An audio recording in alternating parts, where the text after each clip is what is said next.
présenter. Géraldine qui est là avec nous aujourd'hui, elle est doctorante en éducation à l'Université de Sherbrooke et, également, elle possède déjà un doctorat, donc c'est son deuxième doctorat qu'elle fait, mais elle possède un doctorat en optimisation mathématique là, de l'Université de Montréal et de l'Université libre de Belgique. Donc, Géraldine travaille plus spécifiquement sur l'engagement des étudiants dans les cours hybrides, mais Géraldine a pu faire aussi des travaux plus largement que sa thèse, dont la validation de questionnaires, entre autres. Et puis, bon, ce qu'elle va vous présenter aujourd'hui, là, les analyses factorielles confirmatoires, ça fait un peu partie des méthodologies qu'elle utilise et auxquelles elle s'intéresse à l'intérieur de sa thèse et même à l'extérieur, donc dans d'autres travaux de recherche qu'elle a réalisés avec moi. Donc, voilà, je ne sais pas si tu veux ajouter un mot, Géraldine, par rapport à qui tu es, ou c'est complet. Je pense que tu as fait un petit peu le tour. Donc, en effet, aujourd'hui, vous allez voir que je vais illustrer mes propos par deux applications, mes deux applications qui sont en dehors de la recherche doctorale. Donc, ce sont des projets que on a menés à part avec ma directrice préférée, Sauson. Et puis, qui ont été, donc, un qui est publié dans une revue et qui a déjà fait l'objet d'un atelier l'année passée que vous pouvez revisionner sur le site web du CRIFPE. Puis, un autre que j'ai ajouté dans la présentation d'aujourd'hui qui est accepté avec révision mineure dans un autre journal parce que ça va me permettre de contraster un petit peu différents types de résultats pour mieux vous aiguiller, par exemple, dans ce type d'analyse. Donc, aujourd'hui, je vais d'abord vous présenter donc, les deux applications que je vais utiliser. Ensuite de ça, je vais vous montrer quels sont les objectifs des analyses factorielles confirmatoires. Donc, qu'est-ce qu'on fait avec ça? Pourquoi est-ce qu'on devrait s'en servir? Mais aussi, quel est un bon terrain de départ pour ce genre d'analyse? Parce qu'on ne peut pas décider comme ça, j'ai un questionnaire, je veux faire des analyses factorielles confirmatoires. Il faut certaines bases de départ. Ensuite, on va rentrer vraiment dans l'utilisation de cette méthode. Donc, on élabore un modèle théorique qui s'appelle un modèle de premier ordre, dont on va pouvoir par la suite analyser des résultats. Donc, je vais essayer de vous donner un espèce de portrait de comment construire le modèle et comment analyser les résultats avec différentes références au fur et à mesure. Puis, vous verrez que j'en ai mis certaines en gras pour vous aiguiller un petit peu par rapport aux références si vous êtes intéressé à regarder certains points en particulier. Ensuite, on s'en va vraiment beaucoup plus dans le détail, puis ce sont des contenus qui ne sont pas forcément faciles à expliquer ni à digérer comme ça en un seul atelier de 2 heures. Donc, on va faire de notre mieux pour aller jusque-là, mais je vous invite peut-être à réécouter certaines parties par la suite parce qu'on va passer donc de modèles de premier ordre à des modèles de deuxième ordre. Donc, on va voir ce que ça veut dire, comment on le fait, pourquoi on le fait, comment on l'analyse. Et puis ensuite, je vous parlerai d'analyse multigroupe et d'invariance factorielle. Donc, les grands points, encore une fois, comment est-ce qu'on peut faire ça? Puis, des références principales à aller voir vis-à-vis de ces méthodes-là. Donc, pour commencer, j'utilise aujourd'hui 2 applications. Donc, celle-ci est une qui s'est ajoutée par rapport à l'atelier de l'année passée.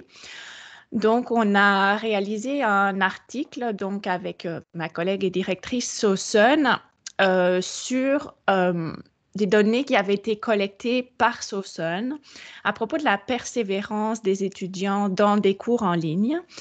Donc, elle avait utilisé notamment un questionnaire de Kember en 1995 qui inclut 25 items de facteurs environnementaux qui peuvent influer sur la persévérance des étudiants en ligne. Donc, on a 3 catégories ici d'encouragement à l'inscription, encouragement aux études, soutien de la famille, qui sont des facteurs positifs d'influence, si on veut, définis par Kember. Et puis, on a 3 autres catégories de facteurs négatifs, donc temps insuffisant, des événements qui peuvent avoir contraint bien les études ou des distractions. Donc, un ensemble de 25 items, mais il faut comprendre qu'ici, les catégories ont été formulées par Kember, puis surtout assemblées. Les items ont été assemblés en catégories de façon plus intuitive, hein, en tout cas qualitative. Donc, c'est bon de le faire comme ça dans un premier temps, sauf qu'après, il y a une vérification empirique de confirmation de ces catégories qui se fait, et c'est là que viennent intervenir les méthodes d'analyse factorielle au sens large. Après ça, Kember avait aussi certains items d'abandon potentiel des étudiants dans leurs cours en ligne. Et puis, on a un petit peu bonifié tout ça. Donc, Kember avait à la base 3 items d'abandon potentiel, puis 2 items de coût-bénéfice de rester versus abandonner les études, mais qu'il n'avait jamais utilisé empiriquement les 2 derniers. Dans le questionnaire qu'avait fait passer Sossun aux étudiants, il y avait plus d'items d'abandon potentiel. Donc, il y en avait 9 en tout dans cette échelle-là. Donc, au total, on travaillait sur un 25 plus 9 items, donc facteurs environnementaux liés à la persévérance des étudiants dans des cours en ligne. Donc, ça, c'est la première application que je vais utiliser, puis bien sûr, je vais y revenir tout au long de la présentation. Deuxième application que je vais utiliser, c'est le modèle de communauté d'enquête de Garrison.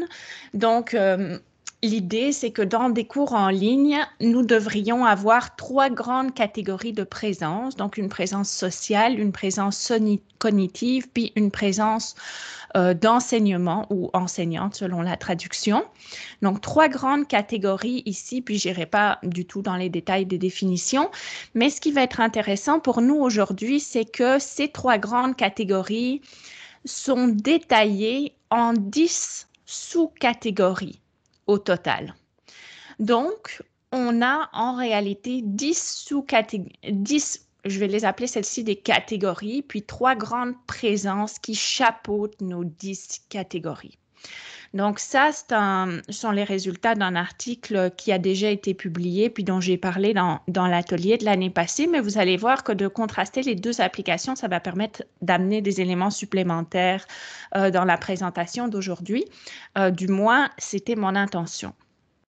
Donc, maintenant, si on passe aux objectifs poursuivis par les analyses factorielles confirmatoires, donc l'objectif principal, j'ai envie de dire, de ces analyses, c'est d'aller confirmer la structure de notre modèle, donc de notre instrument de mesure. Donc, vous voyez, par exemple, ici, j'ai une illustration du modèle qu'on a été testé par analyse factorielle confirmatoire dans le cadre du modèle de persévérance des étudiants dans des cours en ligne de Kember. Donc, ce modèle, il est par exemple ici pour l'abandon potentiel. On se retrouve avec 5 items du questionnaire, donc 5 questions. On a ici des encouragements avec à nouveau 5 items du questionnaire, dont 5 questions, etc. Puis on veut savoir si ce modèle en tant que tel, donc les catégories qu'on a faites, l'abandon potentiel, le coût-bénéfice, les encouragements, puis les contraintes de temps ou d'événements, tiennent la route d'un point de vue empirique. Et puis, si vous avez porté attention aux détails de ce que je viens de vous dire, vous aurez peut-être remarqué que au départ, je vous avais dit, l'échelle de Kember, on avait 25 plus 9 items, puis ici, il n'y en a plus du tout 25 plus 9, en effet, parce qu'on a dû en supprimer un certain nombre, puis je vais venir au pourquoi dans quelques minutes. Mais donc ici, j'en suis à vous dire, donc ce que je veux faire avec ce genre d'analyse, c'est vraiment confirmer la structure de l'instrument.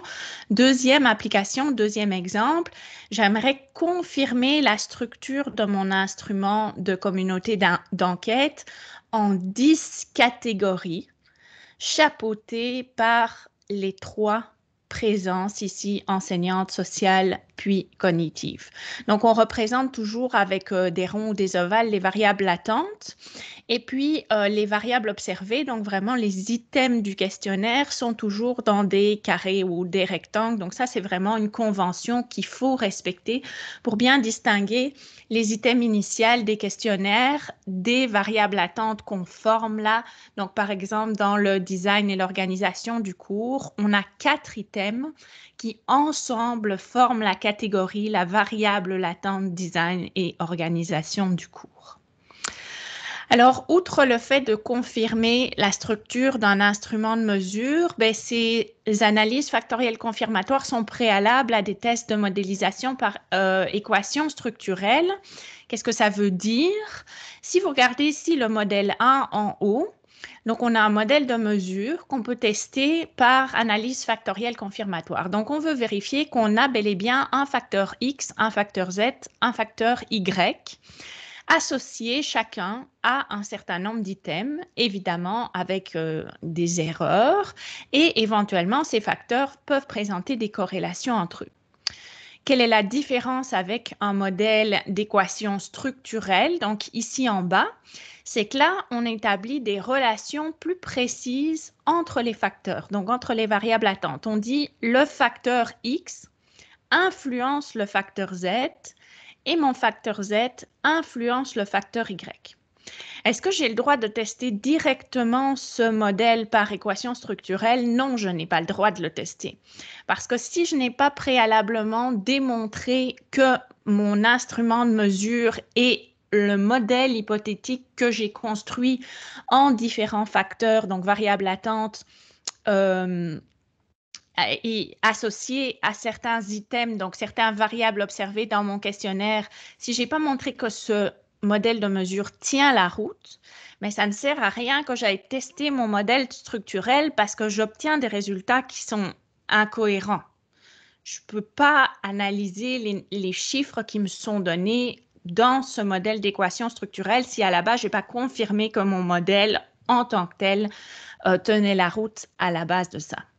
Après, on peut faire aussi différents tests. Donc, à la fin de la présentation, je vous parlerai de faire des tests d'invariance pour différents groupes.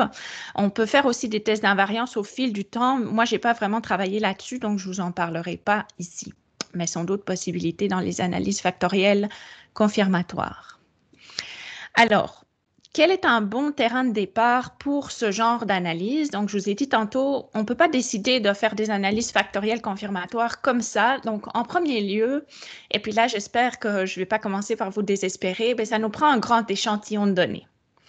Donc, selon les auteurs, il nous faut minimalement entre 200 et 300 participants. J'ai mis ça entre parenthèses parce que il y a certains articles qui disent qu'éventuellement, ça pourrait être 100, mais oubliez ça tout de suite parce que ça, c'est dans des conditions vraiment idéales où vos variables suivent des distributions normales, puis où vous n'avez pas beaucoup d'items dans le questionnaire. Donc, essentiellement, en bas de 300, on ne peut pas vraiment envisager ce type d'analyse. On peut faire par contre d'autres types d'analyses. On aura peut-être l'occasion d'en reparler une autre fois, mais pas aujourd'hui. Alors, plus important que le nombre de participants, il y a un autre critère qu'on utilise beaucoup plus généralement, puis qui prend plus d'importance que ce nombre de participants au total, c'est qu'on veut avoir 5 à 10 minimalement 5 à 10 participants par item ou par paramètre estimé. Mais donc, si je récapitule, notre idéal serait d'avoir au moins 10 participants par item. Autrement dit, si j'ai un item de 30 questions, ça me prendrait minimalement 300 participants.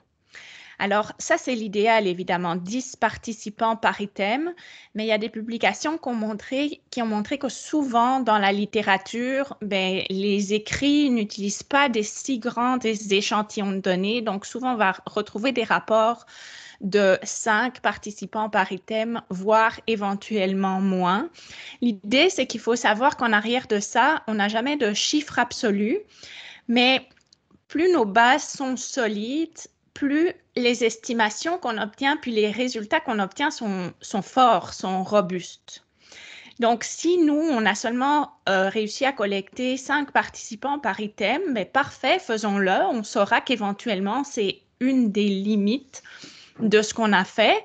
Puis éventuellement, par réplication plus tard, ben, on pourra les confirmer nos résultats, puisque évidemment, on sait que ça se fait aussi toujours par réplication d'études par-dessus études qui viennent confirmer nos instruments dans différents contextes. Mais donc, on vise 10 participants par item si on peut. C'était notre cas parce que grâce aux données qui avaient été collectées par SOSUN, quand on a travaillé sur les facteurs environnementaux et la persévérance des étudiants dans des cours en ligne, j'avais subdivisé l'échantillon en 2 échantillons aléatoires parce que j'avais la chance qu'ils soient très grands au départ. Donc, moi, j'avais besoin, je vais vous dire pourquoi bientôt, de faire d'abord des analyses factorielles exploratoires sur un échantillon qui a été de 385 participants. Donc, c'était parfait pour nous. Et puis après, des analyses factorielles confirmatoires avec 381 participants. Donc, on n'a pas de problème pour dépasser nos considérations minimales de 10 participants par item ici. Puis, pour le modèle de communauté d'enquête, ça fonctionnait un petit peu différemment. On n'avait pas besoin de faire d'analyse factorielle exploratoire dans ce cas-là. J'avais cependant choisi à ce moment-là de séparer mon échantillon en 2 parce qu'en fait, nos participants provenaient de 2 grandes universités québécoises. Donc, on avait choisi de les traiter avec des analyses multigroupes, dont je vais vous parler à la fin de l'atelier webinaire aujourd'hui, ce qui fait en sorte qu'on avait 2 groupes de 343 et 420 participants. Donc, encore là, on n'avait pas de problème par rapport à ça. Qu'est-ce qu'on a utilisé pour faire ça? SPSS pour les analyses de base, mais pour faire des analyses factorielles confirmatoires, ça ne se fait pas vraiment dans SPSS. Donc, nous, on utilisait un logiciel qui s'appelle EQS. Donc, il y a d'autres possibilités, mais quand je vais aborder l'aspect un petit peu plus technique aujourd'hui, que j'aborderai brièvement parce que vous pouvez le retrouver facilement dans la présentation de l'année passée, je vous le mentionnerai, ben, c'est vraiment EQS que vous allez voir là dans les diapositives plus tard. Alors, donc à la base, outre le fait que ça nous prend un grand échantillon, premier point. Deuxième point, ça nous prend des bases solides, conceptuelles et empiriques. Donc, ça nous prend un modèle structurel de départ hypothétique, c'est-à-dire un ensemble de variables latentes en lien avec un certain nombre de variables observées, donc d'items dans notre questionnaire. Donc ça, c'est les bases solides conceptuelles. Maintenant, on ne peut pas commencer par avoir un nouvel instrument et décider de faire des analyses factorielles confirmatoires. Ça nous prend aussi des bases empiriques. Donc, généralement, il y a une première phase qui a été faite par nous ou par d'autres auteurs, peu importe, qui concerne des analyses factorielles exploratoires et souvent aussi un test de fiabilité des dimensions. Qu'est-ce que je veux dire par là? Donc, je vais m'expliquer. Première application, modèle de persévérance en ligne.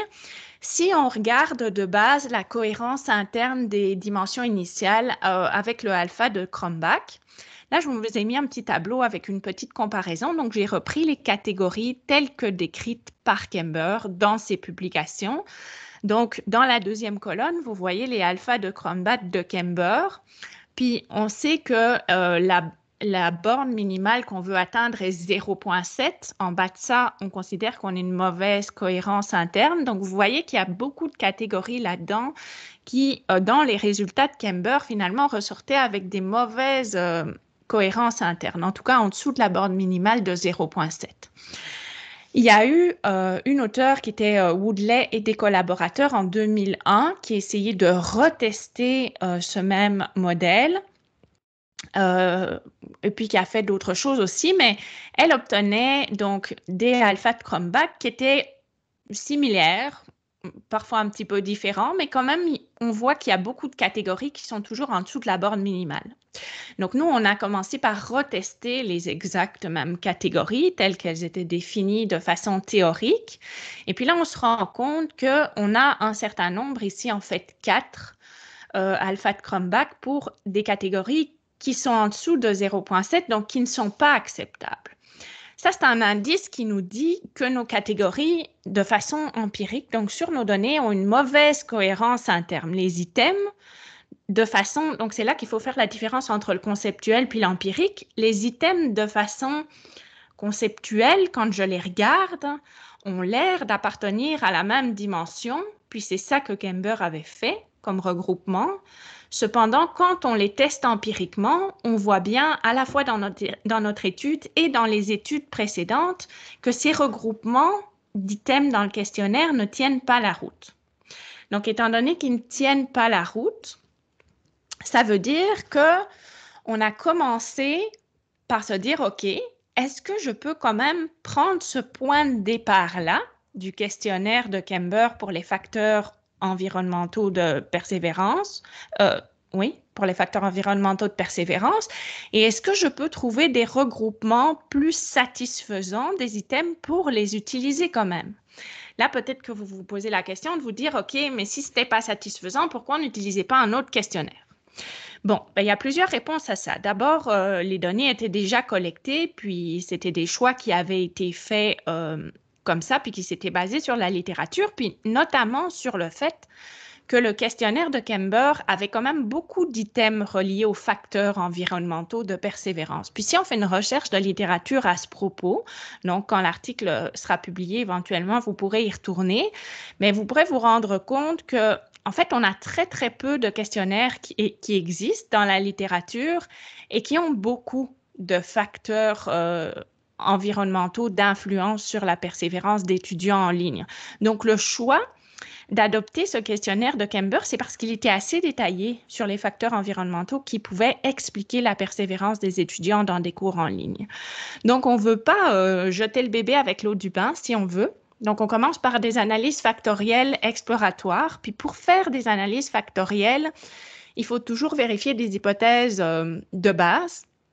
Donc, le fait qu'on ait un indice de KMO, j'imagine que vous avez déjà entendu parler de ça, de Kaiser, Meyer, Holkin, qui est au-delà de 0,7. On veut un test de sphéricité de Bartlett qui soit significatif. Donc en dessous de 0,05. Ici, c'est le cas, pas de problème. On veut aussi un déterminant de la matrice de corrélation qui soit plus grand que ce 0,00001. Ici, c'est le cas. Ce troisième critère, donc généralement, on fait appel à plusieurs critères pour déterminer qu'on a satisfait les conditions pour faire des analyses factorielles. De mon expérience à moi, avoir le déterminant de la matrice de corrélation qui est suffisamment grand dans la pratique, c'est difficile à obtenir. Et donc, souvent, ce qu'on remarque dans les publications, c'est qu'ils présentent seulement le Kaiser, Meyer, Holkin, puis le test de sphéricité de Bartlett. Puis, pour moi, l'explication, elle vient du fait que quand on fait des analyses factorielles exploratoires, on est souvent en train de développer un instrument de mesure, ou en tout cas, on en est aux premières phases des explorations empiriques dans cet instrument de mesure. Et donc, probablement qu'on a plusieurs items similaires qui ont été inclus dans ce questionnaire, parce qu'éventuellement, on savait qu'il y en avait d'autres qui allaient partir. Et du fait qu'on avait plusieurs items similaires dans le questionnaire, souvent, on va avoir un déterminant qui va être assez petit. Donc, tout ça pour vous dire, en théorie, ça prendrait plusieurs critères, mais très souvent, les auteurs se réfèrent seulement aux deux premiers qui sont les plus importants, je vais dire, dans ce cas-ci. Alors, analyse factorielle exploratoire, je ne détaillerai pas le processus ici ni comment ça fonctionne, mais si vous êtes intéressé, il y aura un prochain atelier au mois de février, si je me rappelle bien, c'est le 15, où je pourrais vous parler de développement d'un instrument de mesure et donc on pourra discuter en détail d'analyse factorielle exploratoire à ce moment-là. Pour aujourd'hui, je vais simplement vous résumer le fait ici par les petits tableaux. Finalement, à la fin de ce travail d'analyse factorielle exploratoire où on essaye de retrouver finalement on essaye d'explorer les données de façon à identifier des catégories qui fonctionnent bien à la fois d'un point de vue empirique, mais en même temps qui ont une bonne base conceptuelle, c'est-à-dire qu'on peut interpréter de façon conceptuelle. C'est-à-dire que si je trouvais une catégorie ici qui fonctionne très bien d'un point de vue des nombres, donc d'un point de vue empirique, mais que je serais incapable d'interpréter de façon conceptuelle parce que ça n'a pas de sens, je ne peux pas l'utiliser, c'est que ça ne fonctionne pas. Donc, il faut que ça fonctionne de façon empirique, mais aussi conceptuelle. Donc ici, on a réussi à avoir deux facteurs d'influence environnementaux finalement. Donc c'est sûr qu'il y a une réduction qui s'est faite. On en avait 6 ou 7 au départ, je ne me rappelle plus. Puis là, on en a 2, mais c'est ça qu'on peut faire avec ce qu'on avait. Donc, on a des facteurs finalement, c'est assez logique parce qu'on a des facteurs d'influence environnementaux positifs, donc qui ont trait aux encouragements. Et puis, on a des facteurs d'influence environnementaux négatifs qui ont trait aux contraintes de temps ou d'événements qui ont éventuellement de l'influence sur la persévérance des étudiants. Et puis, on a 2 catégories aussi pour mesurer la persévérance, donc l'abandon potentiel des étudiants et puis le coût-bénéfice de rester dans le cours versus de l'abandonner. Puis, ces 4 catégories fonctionnaient bien parce que on pouvait identifier que les résultats de nos analyses étaient satisfaisants, notamment des bonnes saturations ici sur les items. Puis, on avait aussi des bonnes cohérences internes. Donc, si pour aujourd'hui, vous vous attardez seulement sur l'idée des alphas de Cronbach, tantôt que je vous ai montré qui étaient assez mauvais avec les catégories de départ, bien ici, on se retrouve avec des bons alphas de Cronbach pour les 4 catégories. Donc, ce n'est pas la seule chose, mais c'est une des choses qu'on veut obtenir à la fin, puis qui nous disent, OK, maintenant, ces catégories, elles tiennent la route. Je vais pouvoir les tester par analyse factorielle confirmatoire. Deuxième application, c'était plus simple. C'était plus simple, le début était plus simple, mettons. C'était plus simple parce que c'est un instrument, le modèle de communauté d'enquête, qui a été déjà validé à de multiples reprises dans la littérature, pas tout. Donc, les 3 présences principales, en fait, ont été validées à de multiples reprises dans la littérature. Puis, il y a eu un essai de première validation en catégorie qui a été en 2018. Je me rends compte que je ne l'ai pas cité ici, mais ce n'est pas grave. L'important étant que cet instrument de données, il a été testé et retesté à de multiples reprises par des auteurs dans la littérature, donc à la fois par analyse factorielle exploratoire, confirmatoire. Donc, on n'avait pas besoin d'aller l'explorer en tant que tel. Puis, ce n'était pas l'objectif, parce que c'est un questionnaire qui est très connu dans les cours en ligne et hybrides.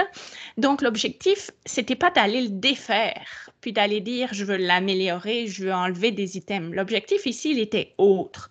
Notre objectif à nous, c'était de se dire, OK, les 3 présences tiennent la route d'un point de vue empirique. Elles ont été validées plusieurs fois dans la littérature, mais est-ce que les 10 catégories sous-jacentes à ces présences, donc qui sont ici, tiennent la route elles aussi? Parce qu'elles avaient été extrêmement peu testées, en fait seulement par une personne en 2018. Donc, on avait des bonnes hypothèses de base ici. On avait vérifié les indices de KMO, test de sphéricité de Bartlett aussi. Puis là, je vous ai juste représenté les alphas de Cronbach de base, qui étaient bons pour les 3 présences et pour les 10 catégories. Donc, d'un point de vue de la fiabilité de ces 10 catégories, ben, ça avait l'air de tenir la route aussi. Donc, de par les tests qui avaient été faits précédemment dans la littérature, on pouvait s'embarquer dans des analyses factorielles confirmatoires directement. Alors, c'est là que je vais pouvoir construire pour mes 2 applications des modèles, donc pour réaliser des analyses factorielles confirmatoires, mais je vais d'abord faire une petite pause pour vous demander, à ce stade, est-ce que quelqu'un a des questions? Commentaires, suggestions? J'ai rien vu dans le clavardage. Moi, j'en aurais peut-être une. Oui? Ouais, est-ce que c'est sûr que c'est sur l'analyse exploratoire de la première application. Quel type de rotation vous privilégiez quand vous faites ce type d'analyse-là? Ben, en fait, ça dépend, là. Ça dépend sur quel modèle. Donc, souvent, les facteurs sont corrélés entre eux. Donc, il faut analyser la matrice de corrélation échantillonnale d'abord. Puis, si les facteurs présentent des corrélations et ou que la littérature dit que les facteurs devraient être corrélés, mais là, on veut utiliser une rotation oblique généralement. Alors, souvent, on fait de l'oblimine. OK. Et puis, normalement, Non, je ne vais pas dire le normalement parce que je ne suis pas sûre que je me rappelle dans un cas ou dans l'autre. Donc, je ne vais pas le dire. OK. On utilise le oblimin, ça c'est certain. OK?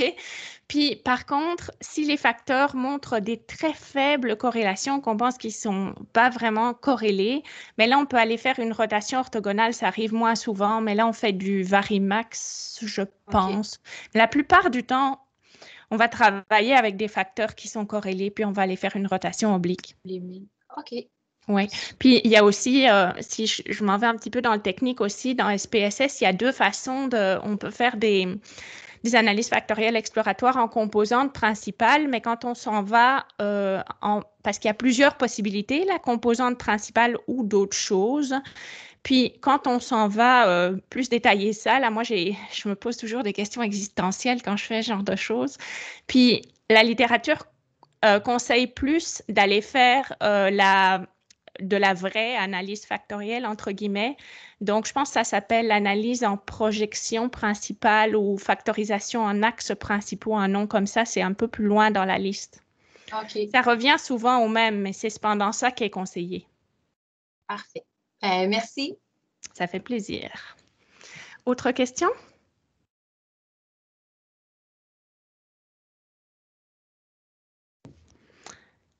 S'il n'y a pas de questions, je vais m'embarquer dès maintenant, donc vraiment, dans les analyses factorielles confirmatoires. Donc, vous avez vu, ça prend un certain nombre d'hypothèses de départ.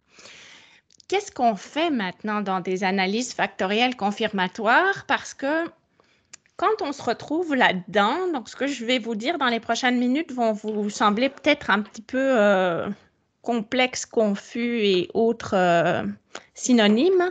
Cependant, plus vous parvenez à comprendre ce qui se passe derrière la boîte noire, plus vous êtes capable d'aller jouer dans vos modèles et d'aller regarder ce qui fonctionne bien, puis d'aller plus loin dans vos analyses. Donc, je vais essayer de m'expliquer ici.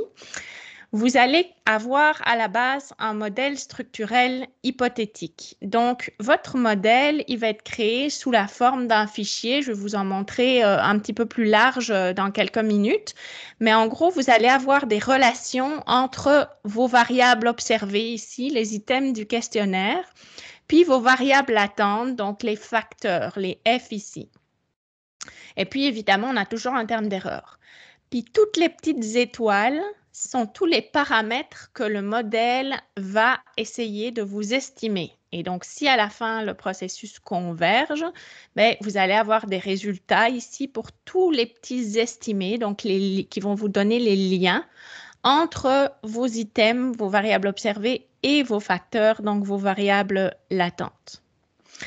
Alors, les analyses factorielles, en théorie, ça fonctionne par comparaison de matrices de covariance. Deux matrices de covariance.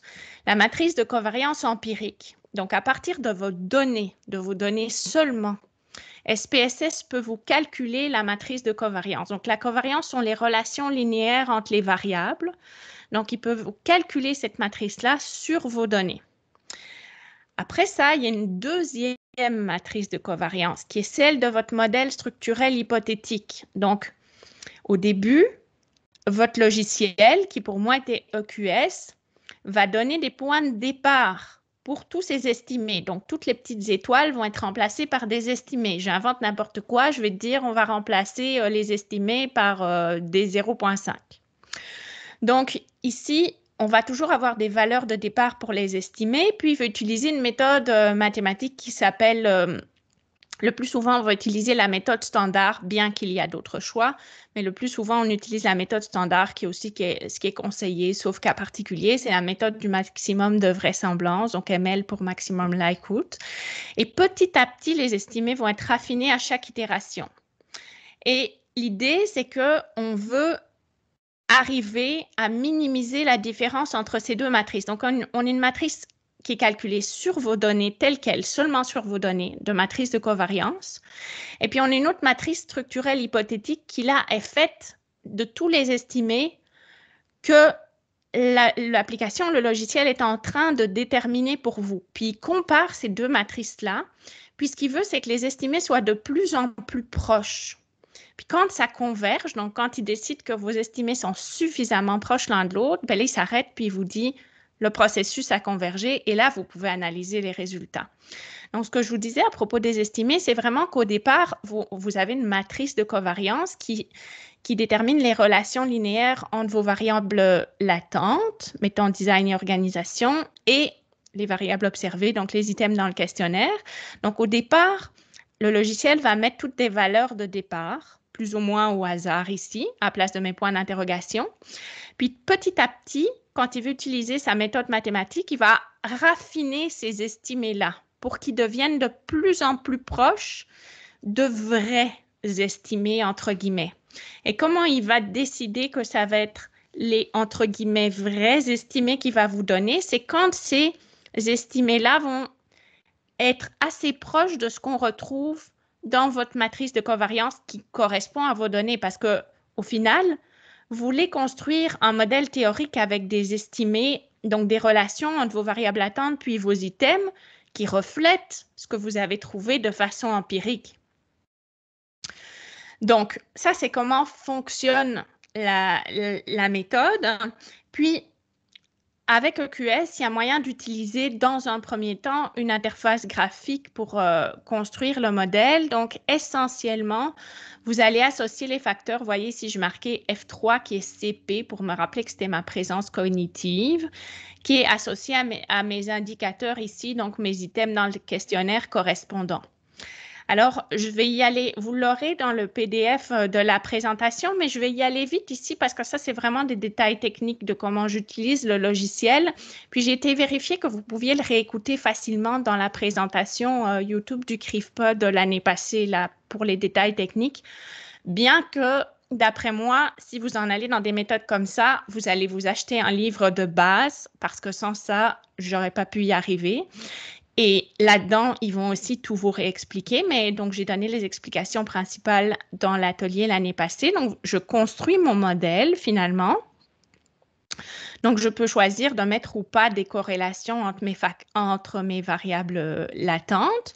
Donc, EQS construit mon modèle d'abord de façon graphique, puis après ça, il va l'écrire, mon modèle. Donc, sous la forme d'équations. Vous voyez, on retrouve ici chaque fois, tous mes V, c'est mes variables observées, donc mes items du questionnaire, puis tous mes F sont mes facteurs, mes variables latentes, avec des termes d'erreur. Donc, il va construire mon modèle, et là, on voit qu'il y a des F1, donc pour la première catégorie. Après, il y en a quand même beaucoup pour le F1. Après, il y en avait F2 pour la deuxième catégorie, donc il associe les items correspondants du questionnaire, etc. Et puis, au début du fichier, on a des spécifications qui nous disent, OK, les données se trouvent dans ce fichier-là. Puis, généralement, vous allez utiliser l'interface graphique au départ. Donc, vous allez lui dire quel est le fichier de données.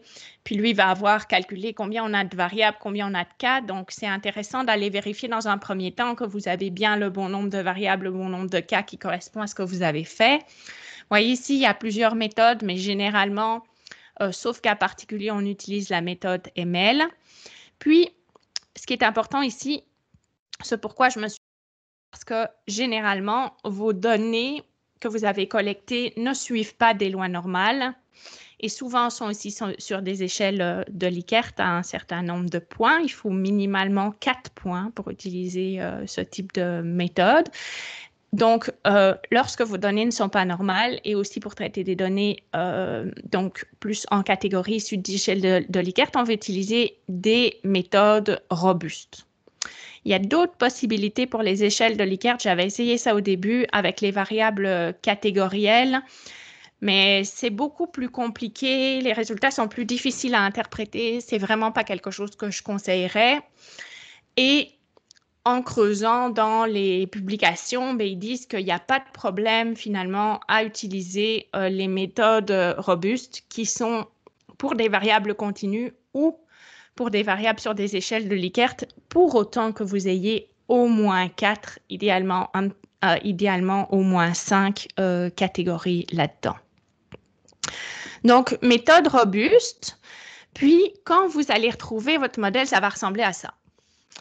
Donc, ça va ressembler à les spécifications au début. Donc, il vous dit, j'utilise la méthode ML, le robuste parce que mes données ne sont pas normales, j'analyse la matrice de covariance, blablabla, ça sont mes variables.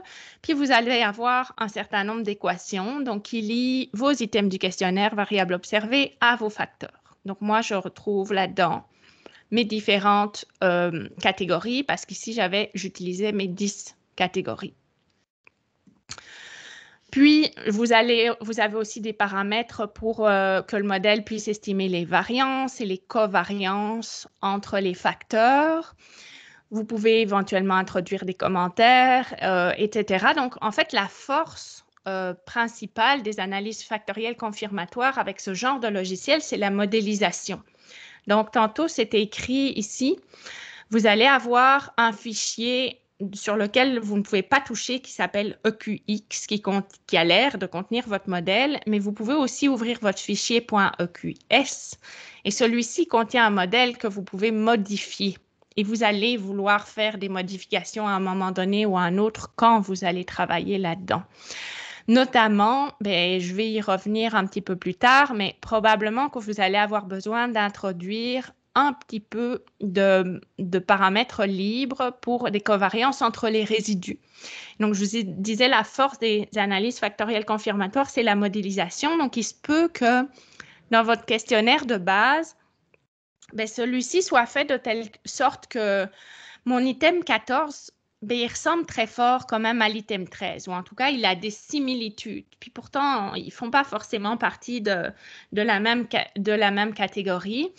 Donc là, j'ai le droit d'introduire un paramètre de covariance entre les deux résidus de mon item 13 et de mon item 14 pour dire, oui, mais quand je les lis, ces deux items-là, ils sont très proches. Et donc, ça ne m'étonne pas méthodologiquement que quand je les teste de façon empirique, là, les résidus soient corrélés entre ces deux items. Donc, je vais vous redire un petit peu plus tard comment faire ce genre de choses. Il ne faut pas abuser de ça non plus. Donc, ça, c'est très important. Donc, on peut le faire, mais il ne faut pas en abuser. J'arrive à l'analyse des résultats. Donc, analyse des résultats, d'abord, détecter des erreurs rapidement. Ce que vous ne voulez pas voir sont des messages du genre condition code ou warning, tout ça. Ce que vous voulez voir, parce que quand vous sortez ce genre de résultats dans EQS, ce sont des résultats qui font des pages et des pages et des pages qu'il faut éplucher. En fait, pas qu'il faut éplucher, mais dans lesquels il faut aller chercher les bonnes informations aux bons endroits. Puis, vous pourrez difficilement lire toutes les lignes parce que vraiment, c'est infini. Donc, ce que vous voulez voir, c'est qu'ils vous disent à un moment donné que tous les paramètres ont l'air en ordre, pas de problème rencontré durant l'optimisation. Ça veut dire que vous pouvez aller analyser vos données. Comment est-ce que vous allez analyser vos données de différentes façons? Et puis, je vous inviterai après aujourd'hui, puis vous allez voir si vous êtes expert là-dedans ou si vous devenez un petit peu plus expert, vous allez remarquer différentes choses en lisant les publications. Donc, d'abord, ce qu'on retrouve le plus souvent dans les publications, ce sont des statistiques puis des indices de fit et de misfit. Donc, des indices qui nous disent à quel point notre modèle s'ajuste bien aux données ou n'est pas ajusté, des indices de non-ajustement aux données. Donc, je vais vous donner un petit peu des critères que j'ai trouvés en cherchant beaucoup dans les publications sur ces statistiques, ces indices de fit et de misfit, de ce qu'on veut retrouver puisqu'on ne veut pas retrouver. Il y a d'autres étapes à ça. Donc, il y a une étape préalable à ça qui souvent n'est pas encore assez mentionnée dans les publications, mais qui devrait cependant s'y retrouver, c'est qu'il faut aller vérifier les résidus. En tout cas, minimalement. Donc, il faut aller observer les résidus. Première partie, regardez évidemment les statistiques, indices de fit et de misfit. Ça, tout le monde fait ça. Et puis, troisième étape, vérifier que nos paramètres sont significatifs. Parce qu'on ne peut pas avoir une variable observée qui va résulter comme non significative, donc un item dans notre questionnaire non significatif par rapport à une variable latente. Ça veut dire que ça ne fonctionne pas, qu'il faudrait l'enlever. Donc, on va aller regarder tout ça. Donc, dans l'ordre, d'abord l'observation des résidus. vous allez avoir plusieurs matrices, donc notamment une matrice de covariance standardisée des résidus. Et la règle dit qu'on veut que ces résidus standardisés soient en bas de 1,96. Ça a l'air grand comme ça, mais c'est ça la règle. Puis l'idée, c'est que vous allez aller regarder après vos matrices de covariance, vous allez aller retrouver ce qu'on appelle les résidus de covariance moyens en dehors de la diagonale. Ici, vous voyez, ils sont très petits, puis c'est ça que vous voulez. Vous voulez aller vérifier que vos résidus ici sont suffisamment petits. Quand vous essayez de comparer deux modèles, mais vous pouvez par exemple aller regarder quels sont les résidus dans un modèle et dans l'autre modèle. Donc, non seulement vous voudriez que vos résidus ici soient le plus petit possible, mais vous voudriez aussi que le graphique des résidus ressemble à peu près à une cloche, donc à une loi normale, puis que vos résidus soient centrés autour de 0. Donc, vous voyez ici, j'ai un grand pourcentage de résidus entre moins 0,1 puis 0,1. Ça, c'est très bon. Puis, j'ai presque pas de pourcentage des deux côtés ici de moins 0,1 puis 0,1. J'ai une légère asymétrie, mais c'est pas pire. Donc, plus vous vous retrouvez avec une grosse concentration de vos données autour du 0, très très proche du 0, meilleur c'est. Parce qu'on veut que vos résidus soient aussi petits que possible. Donc, éventuellement, ici, si je comparais un modèle avec seulement les 3 présences dans ma deuxième application du modèle de communauté d'enquête, avec un modèle avec les 10 catégories, mais je pouvais observer de prime abord que les résidus avaient l'air plus petits lorsque j'utilise le modèle à 10 catégories, puis il y en a un beaucoup plus grand pourcentage qui se trouve autour de 0 que lorsque j'utilise le modèle à 3 présences. Alors, je vois qu'il y a quelqu'un qui demande si vous allez avoir le PowerPoint de présentation. Oui, donc la présentation est enregistrée. Elle va être repostée sur le site web du CRIFPA après la présentation. Puis, il y aura aussi le PDF, par contre, pas le PowerPoint, le PDF de la présentation d'aujourd'hui qui sera évidemment disponible. Alors, donc, première étape, les résidus qu'on doit observer et généralement qu'on va pouvoir aller rapporter aussi dans des publications. Deuxième étape, très, très importante, évidemment, c'est d'aller regarder les statistiques puis les indices d'ajustement puis de non-ajustement. Donc, il y en a plusieurs et généralement, la littérature conseille de se baser sur plusieurs indices. Pourquoi? Parce qu'il n'y en a aucun qui est parfait. Alors, si vous retournez à la présentation plus tard, vous aurez les noms en détail de tous ces indices parce qu'il y en a beaucoup, notamment dans les indices d'ajustement. L'idée, c'est que ce sont différents indices qui nous disent si notre modèle est de bonne qualité est de bonne qualité par rapport à nos données empiriques. Donc, si ce qu'on a formulé comme modèle de mesure fonctionne bien ou pas. Alors, on a d'abord une statistique de qui carré qu'il faut toujours rapporter avec les degrés de liberté. Et puis, certaines publications disent qu'idéalement, ce qu'on voudrait, c'est avoir un ratio du qui carré sur les degrés de liberté qui est en bas de 3, acceptable.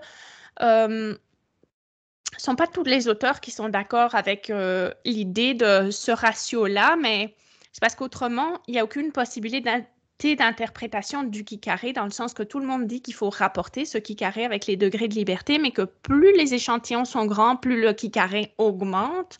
Donc, si on veut se donner une idée de est-ce que ce qui carré est bon pour notre modèle, bien, il faut bien se baser sur un critère quelconque. Donc, le critère est, si on regarde le rapport qui carré sur degré de liberté, il devrait être en bas de 3. Ça, c'est acceptable.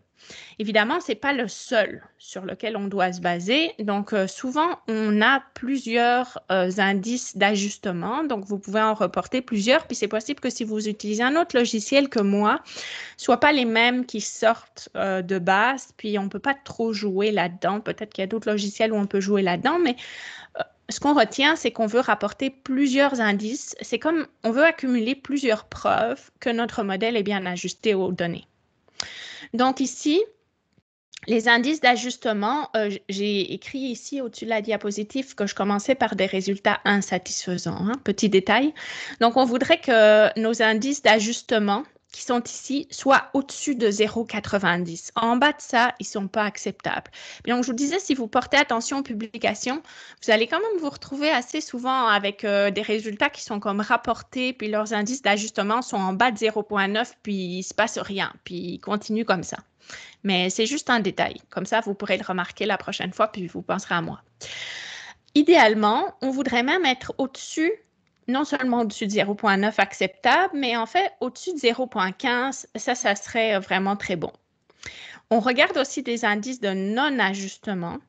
Donc, notamment ce qu'on appelle donc des indices qui sont relatifs aux erreurs, aux résidus. Et eux, on veut qu'ils soient les plus petits possibles, acceptables en bas de 0,08, très bon en bas de 0,06. Donc, vous voyez qu'ici, on est à la limite de l'acceptable. Puis, j'ai l'avantage avec EQS d'avoir un intervalle de confiance de ce RMSEA qui est toujours pas acceptable. Ça fait que là, présentement, mon modèle tel quel, ça ne fonctionne pas très bien. Ça ne me donne pas des preuves que ça fonctionne bien en tout cas, puis que je peux poursuivre sans rien faire. Vous remarquerez peut-être aussi que j'ai regardé les résultats pour la méthode robuste parce que si vous utilisez EQS, il va toujours vous sortir d'abord ces mêmes résultats pour la méthode pas robuste, puis après les ajustements pour la méthode robuste. Donc, il faut vraiment regarder les ajustements pour la méthode robuste ici qu'on a employé pour que ce soit les bons indices dans votre situation. Alors, si j'applique tout ça, puis que je regarde un petit peu ce que ça donne, sur la première application, persévérance dans les cours en ligne, facteurs environnementaux, ben, on en a testé plusieurs. Donc, c'est pour vous montrer un peu ce qu'on peut obtenir comme type de résultat. Donc, le modèle de base de Kember, tel quel, avec ses catégories de départ, ben, le ratio ici, il était un peu au-dessus de 3. Les indices d'ajustement ici, ils étaient en bas de 0,9. Puis, les indices de non-ajustement, ils étaient pas vraiment en bas de 0,08. Donc, ce n'était pas fantastique. Quelques petites améliorations à ce modèle-là en rajoutant des items d'abandon potentiel et en faisant une toute petite modification. Il ne se passe rien de vraiment différent. Nouveau modèle, donc celui qu'on a obtenu à la suite des analyses factorielles exploratoires. Donc, il y a eu un élagage d'items qui s'est fait, puis on avait un facteur environnemental plus positif, un autre plus négatif, puis des items pour les abandons potentiels, des items pour le coût-bénéfice. Mais tout ça avait été prévalidé, entre guillemets. On avait obtenu un certain nombre de preuves de ces catégories-là avec l'analyse factorielle exploratoire. Donc, on teste maintenant de façon confirmatoire sur notre deuxième échantillon de données. Et là, on voit que ça donne des résultats vraiment meilleurs. Donc, entre le haut et le bas, il y a vraiment une grosse différence parce qu'on tombe dans des indices d'ajustement qui sont vraiment excellents. Puis, des indices de non-ajustement qui sont aussi très bons ici. Ça veut dire qu'il y a eu un bon élagage qui s'est fait, puis que le modèle qu'on propose à la fin de cet article, finalement, a l'air d'avoir une beaucoup plus belle structure que ce qu'on avait au départ. Mais c'est normal parce que le modèle de Kember, quelque part, il avait été construit de façon qualitative. Donc, ben, ça prend plusieurs itérations, puis plusieurs types de tests empiriques pour qu'on construise finalement un modèle qui tient la route. Il ne suffit pas juste d'énoncer des items comme ça pour créer un nouveau questionnaire. Donc, ça, c'était le modèle qu'on proposait à la fin. Donc, on obtenait des bons indices. Puis, si on regardait pour la deuxième application, ben là, on voulait comparer ce qui avait été fait dans la littérature à 3 facteurs. C'était beaucoup des analyses factorielles exploratoires, seulement quelques confirmatoires. Puis, nous, on allait regarder vraiment les 10 catégories. Donc, en bas des 3 présences, les 3 présences étaient réparties en 10 catégories. Puis, à nouveau, on obtenait vraiment des bons indices et statistiques ici, versus quand on utilise seulement les 3 facteurs, ben là, c'était moins bon parce que notamment dans les indices d'ajustement, ben, on n'arrive pas au 0,9 qui serait acceptable. Ça, c'est bon dans le sens que ça nous donnait des preuves que les 10 catégories fonctionnent bien et éventuellement mieux que les 3 facteurs.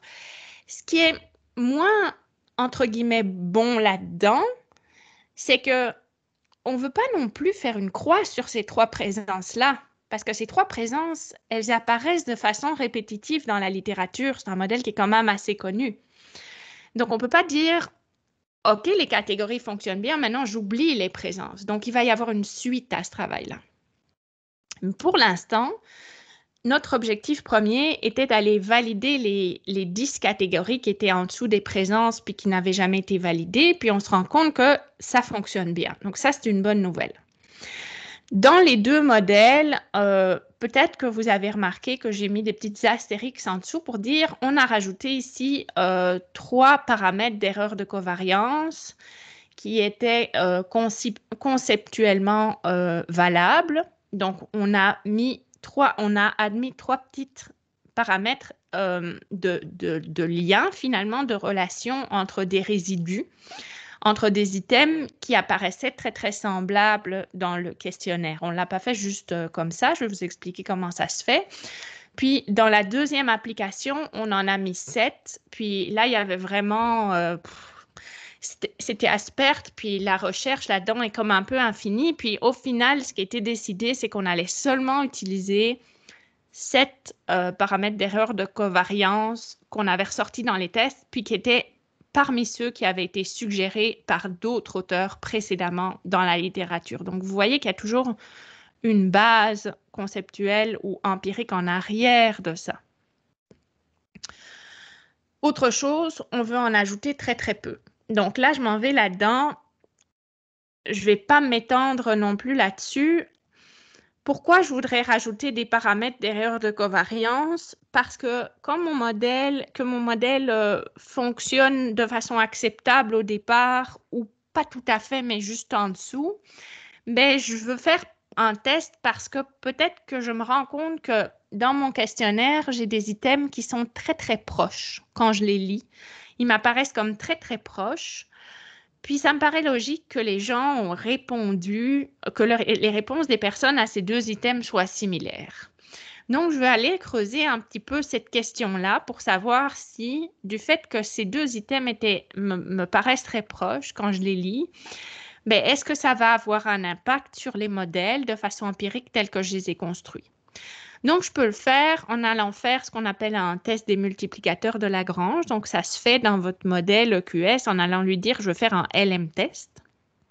Puis, quand vous aurez fini tout ça, vous irez à la fin faire un autre test qui est un test de Walt, donc W-test, pour vérifier que vous n'avez pas mis trop de paramètres d'erreur de covariance qui sont inutiles parce qu'éventuellement, vous pourriez en retirer.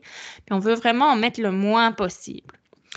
Donc, je ne peux pas vraiment aller en détail là-dessus parce que ça met vraiment longtemps à expliquer tous les détails de ça, puis aussi à bien les comprendre. Mais je suis certaine que si vous en allez là-dedans, vous allez vous acheter des livres que je vais vous référencer à la fin.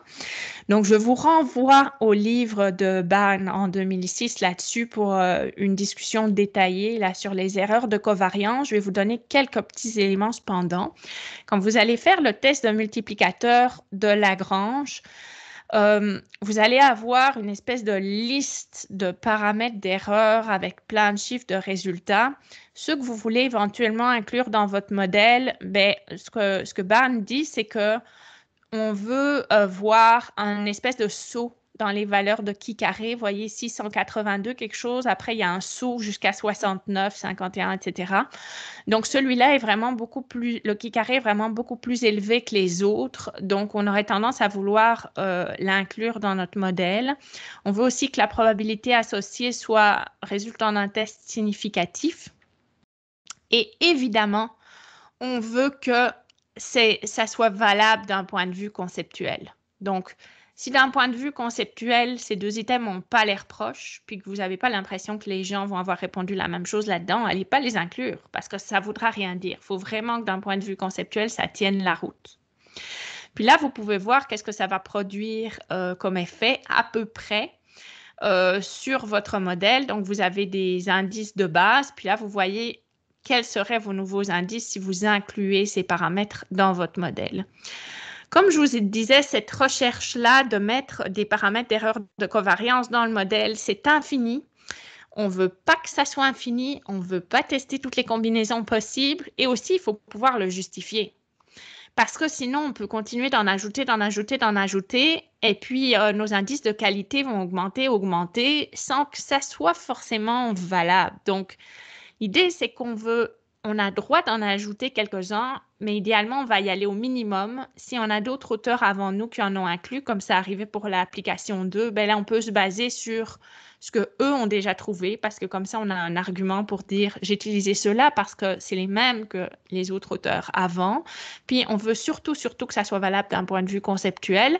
Puis, il y a aussi beaucoup de publications qui disent, encore plus important, quand notre modèle fonctionne bien, donc fit bien, montre un bon ajustement, on ne veut pas l'overfitter. Donc, si on a déjà, mettons, des indices d'ajustement au-dessus du 0,90, mais on ne veut pas aller au-delà de ça en essayant d'encore rajouter des choses, ça ne sert à rien. Donc, on peut en rajouter, mais le moins possible. Alors, je pense que j'ai assez parlé de ça pour arriver au troisième point. Donc, je vous rappelle, analyse des résultats. Premier point, observation des résidus. Deuxième point, on va aller regarder le qui carré, les indices d'ajustement, indices de non-ajustement.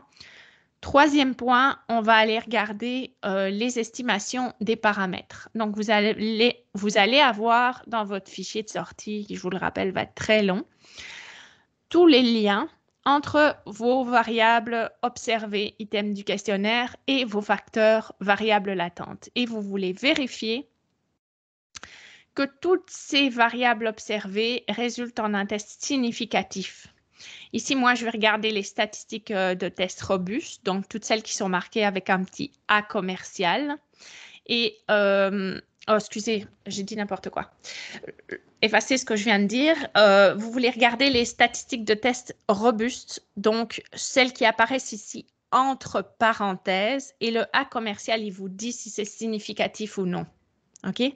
Donc, vous voulez avoir des petits A commercial pour le dernier là qui se trouve dans vos statistiques robustes pour vous dire, OK, l'item qui est ma variable observée 2 ici, il résulte en un test significatif pour le facteur F1, donc pour la première variable latente. Si éventuellement vous vous retrouvez avec une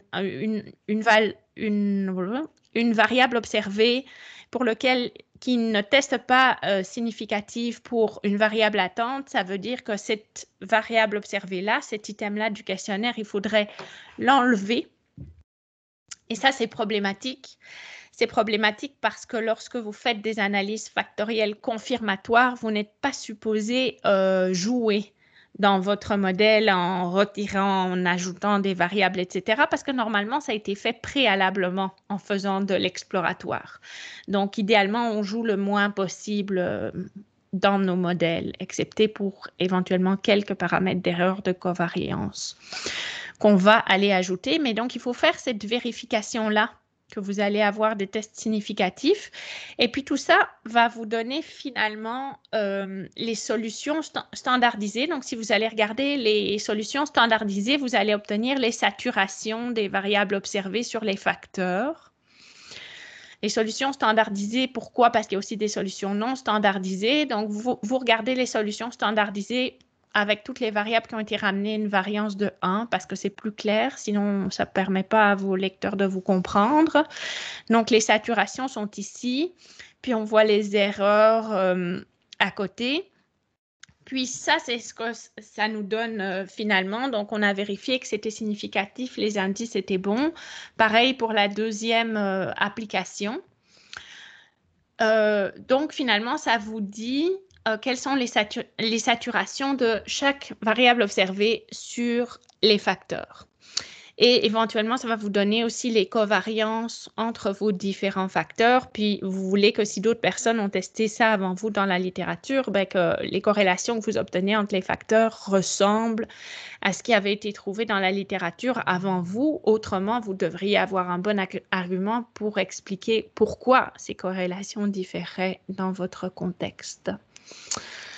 Alors, ici, dans l'application 2, vous remarquerez que chaque fois, j'ai 2 petits nombres de saturation et pour les erreurs, du fait que j'ai fait des analyses multigroupes. Donc, je vais y venir un petit peu plus tard, mais je vais faire une petite pause ici pour vous demander si vous avez des questions sur tout ce que je viens de dire ou des choses sur lesquelles vous aimeriez que je revienne.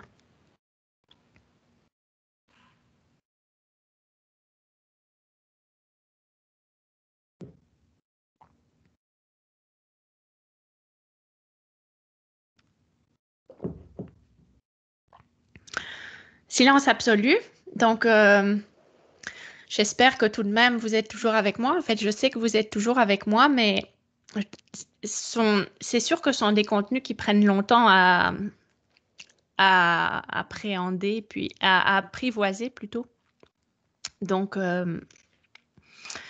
ça peut être un petit peu difficile de tout avoir d'un coup. J'essaye de vous donner des éléments principaux, finalement, là-dedans. Au-delà d'un modèle de premier ordre, donc par exemple, ici, on a confirmé qu'on avait des variables latentes puis que notre instrument tenait la route pour les facteurs influents de persévérance des étudiants dans les cours en ligne. On a confirmé que nos catégories tenaient la route pour nos 10 catégories dans le modèle de communauté d'enquête, là, sous-jacente aux 3 grandes présences. Maintenant, on veut éventuellement aller faire des modèles de deuxième ordre. Pour quelle raison? Pourquoi on voudrait faire ça?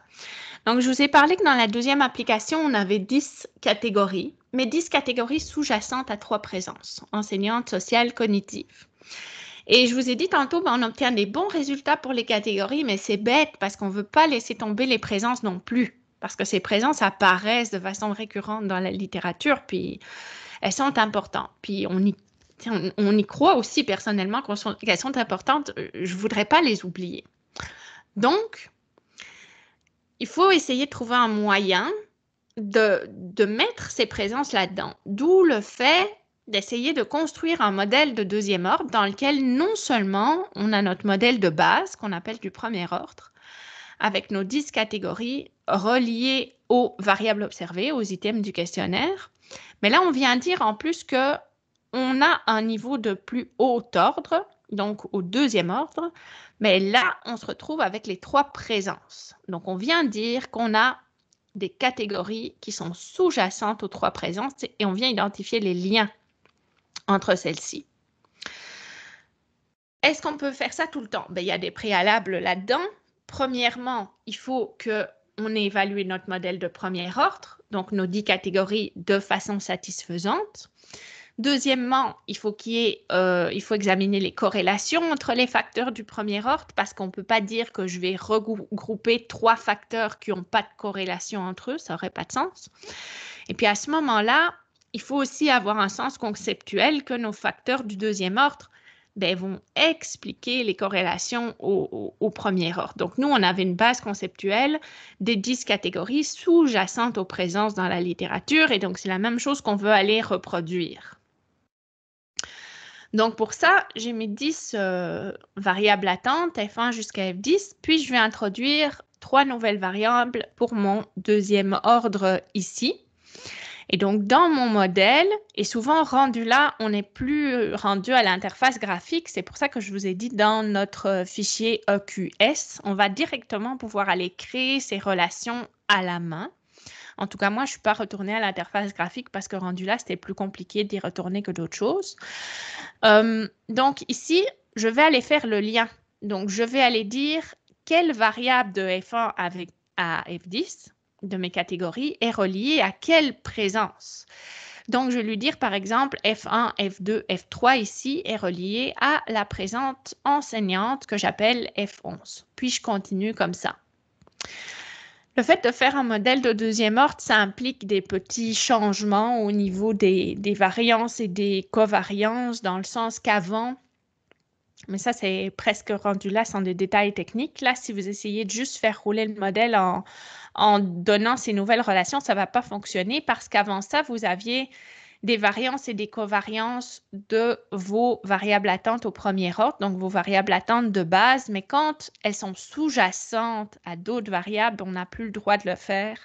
Donc, on peut seulement donner on peut seulement estimer les variances sur les facteurs ici de plus haut niveau du deuxième ordre.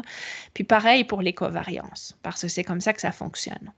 Puis pareil pour les corrélations. Avant ça, je pouvais obtenir des corrélations entre mes 10 catégories, mais maintenant, j'aurai seulement le droit d'obtenir des estimés de corrélation entre mes 3 présences, plus entre mes 10 catégories parce qu'elles sont sous-jacentes aux 3 présences. Mais cependant, je l'ai fait préalablement quand j'ai évalué mon modèle de premier ordre, donc ce n'est pas si grave.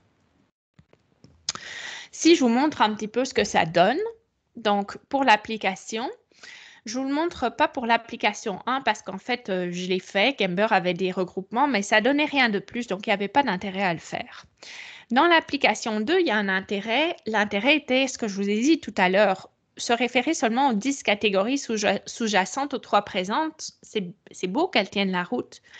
Mais comme on retrouve les 3 présences de façon répétitive dans la littérature, c'est bien d'avoir un modèle qui les prenne en compte. Donc ça, c'est notre modèle de deuxième ordre, le nouveau.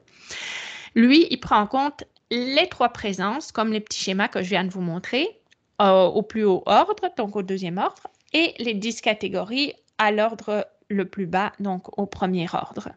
Et on obtient toujours des résultats satisfaisants. Donc, le rapport du chi-carré sur le degré de liberté est toujours en bas de 3. Quand on regarde ce qui se passe au niveau des indices d'ajustement, ils sont toujours au-dessus de 0,9, donc c'est toujours bon.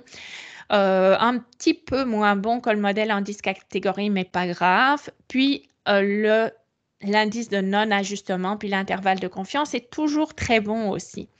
Donc ça, ce que ça nous dit, c'est parfait. Finalement, on vient de donner des preuves de validité d'un modèle de deuxième ordre qui contient non seulement les 3 présences, mais en plus de ça, les 10 catégories sous-jacentes, et puis ça tient la route.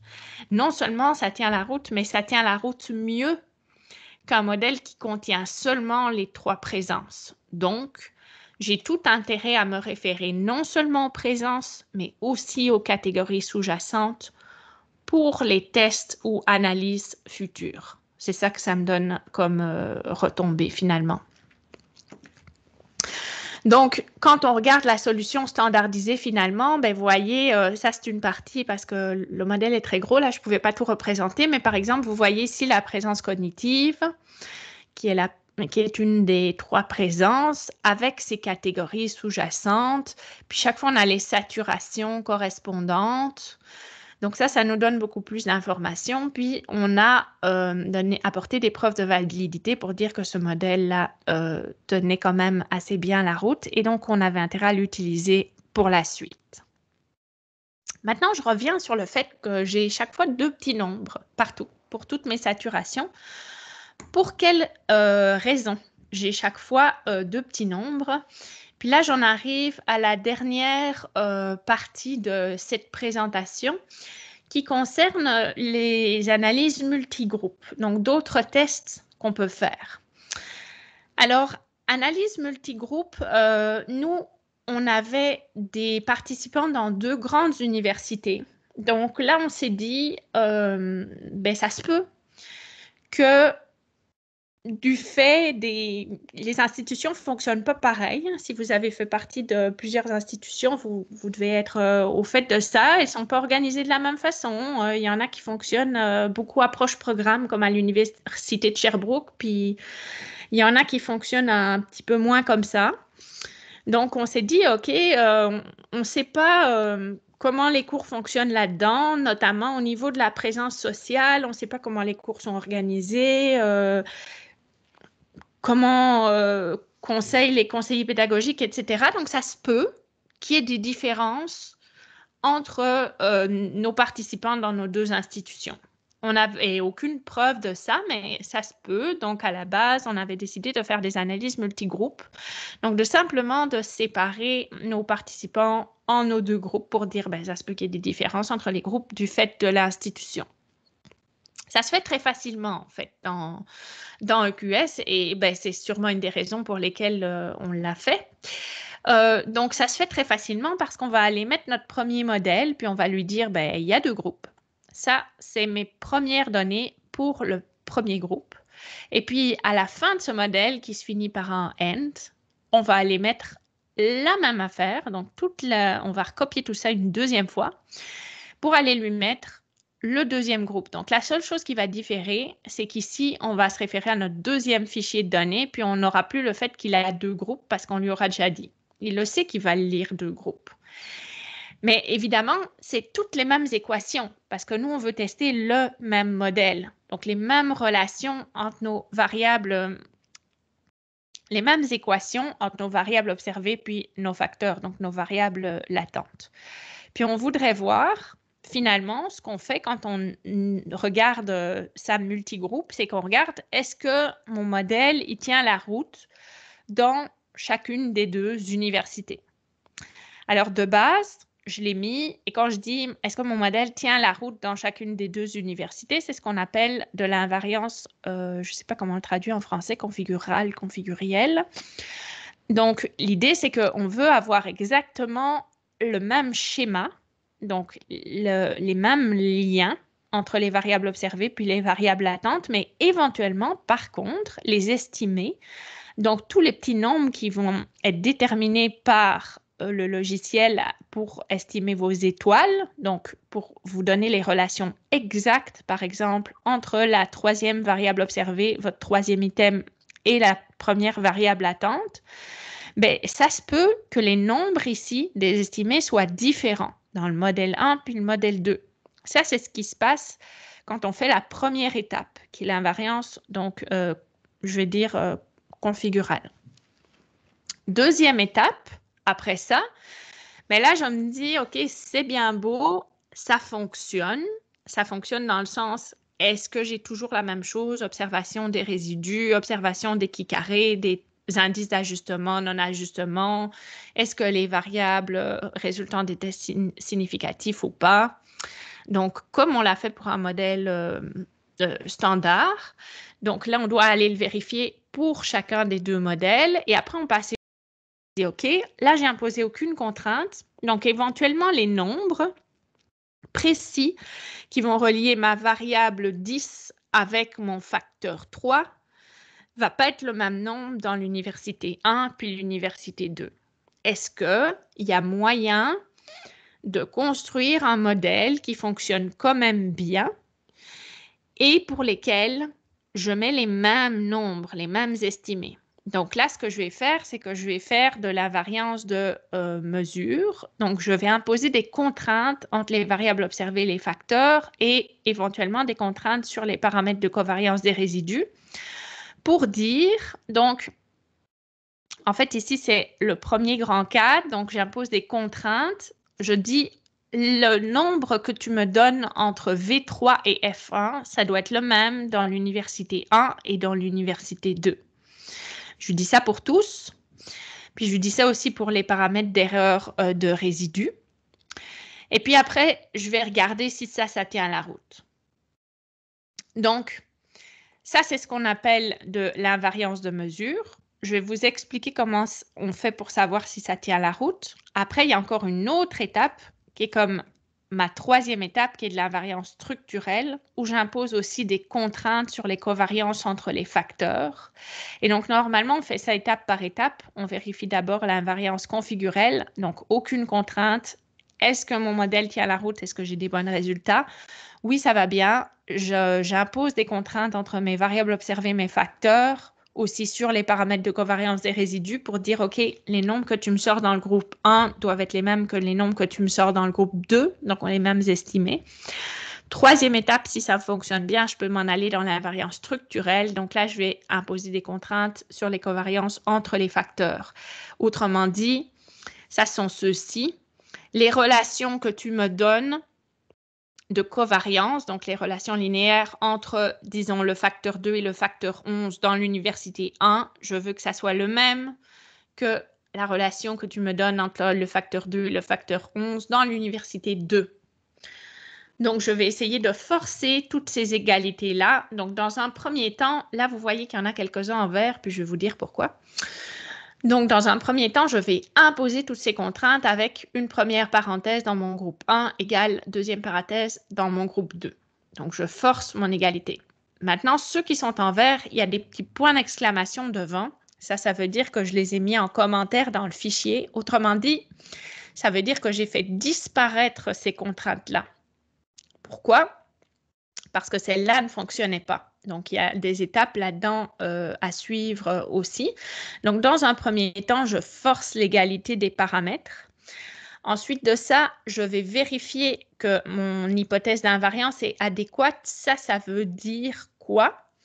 D'abord, je vais vérifier que mes résultats sont corrects, sont adéquats. Donc, je vous l'ai dit tantôt, observation des résidus, qui carré, bon test d'ajustement, non-ajustement, relation significative entre les variables observées puis les facteurs.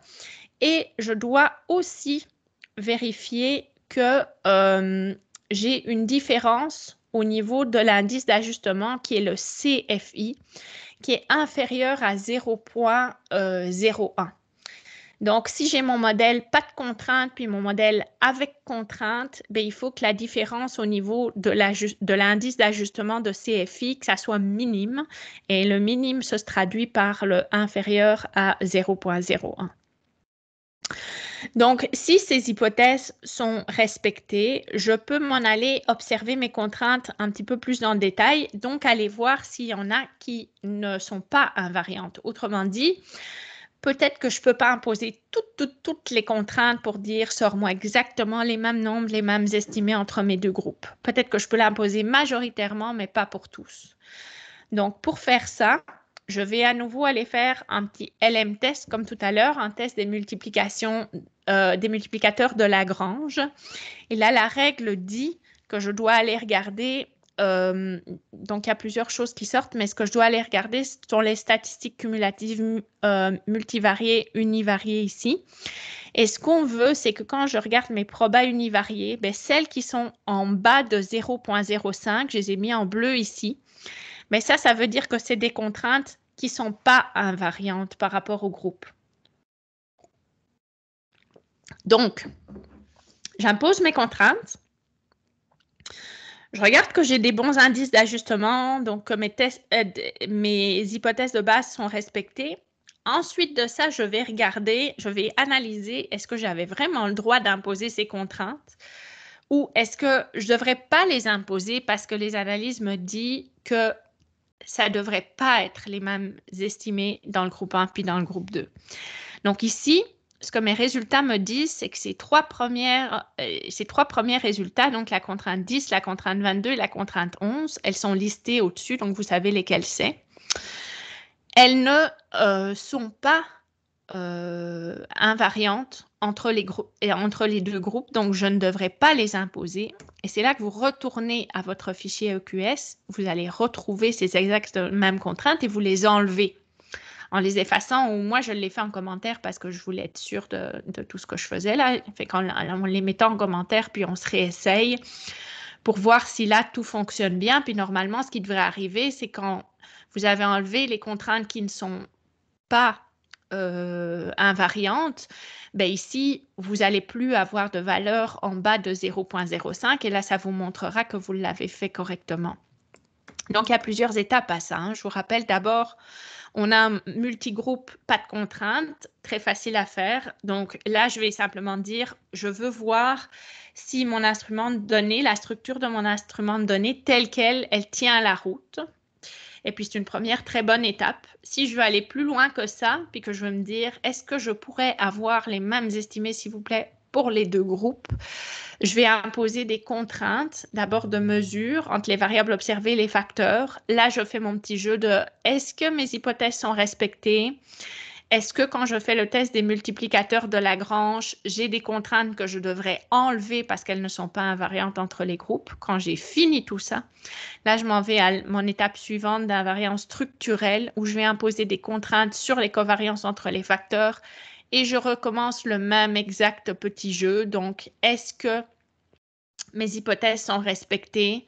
Est-ce que ma différence entre mon indice d'ajustement de CFI est bien en bas de 0,1? Si oui, ben, je vais vérifier si j'ai des contraintes qui ne sont pas invariantes et que je devrais retirer éventuellement.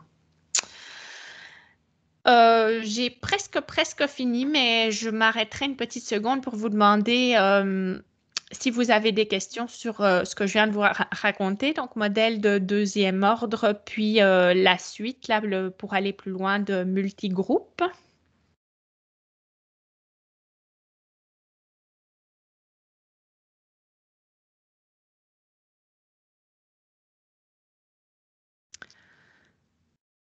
J'ai pas l'impression qu'il y a des questions. Pour les personnes présentes, ça a l'air bien pire que c'est en réalité. Donc, je tiens à vous rassurer quand même. Quand j'étais étudiante au doctorat, je suis passée par toutes ces EQS et tout ça. Donc, il suffit de bien lire et puis d'appliquer sur des jeux de données, là. Donc, mon objectif n'était pas de...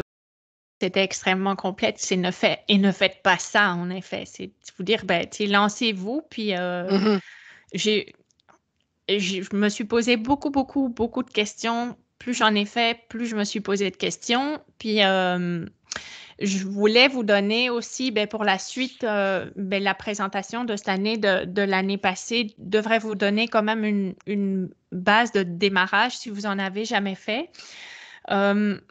Moi, j'ai utilisé 2 livres. En fait, j'avais celui de gauche au départ que j'ai lu et relu dans tous les sens. Il y a énormément d'informations là-dedans. Celui de droite est par contre plus accessible. Si vous vous sentez plus débutant là-dedans, puis que vous vous dites, je veux avoir quelque chose de vraiment plus facile à lire et pouvoir faire des équations factorielles, je l'ai aussi, mais c'est juste que je l'ai acheté après.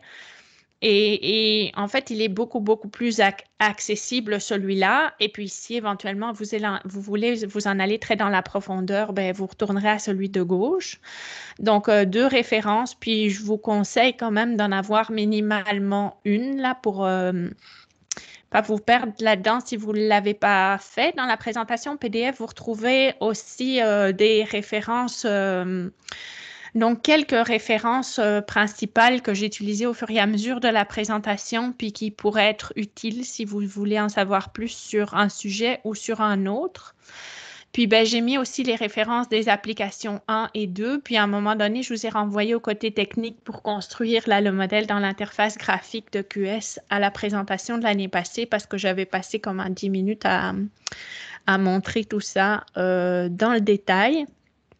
Et donc, ça conclurait ma présentation d'aujourd'hui. Donc, si vous voulez en discuter, commentaires, questions, suggestions, elles sont bienvenues. Puis, je vous invite dès maintenant, donc en février prochain, c'est comme un peu dans le mauvais ordre parce qu'on m'avait demandé de redonner cette présentation-là, mais en février prochain, je donnerai un autre atelier où je parlerai vraiment plus en détail d'analyse factorielle exploratoire en partant du développement d'une échelle de mesure. Donc, vraiment plus de départ quand on va créer un instrument de mesure, puis comment on peut le tester au début.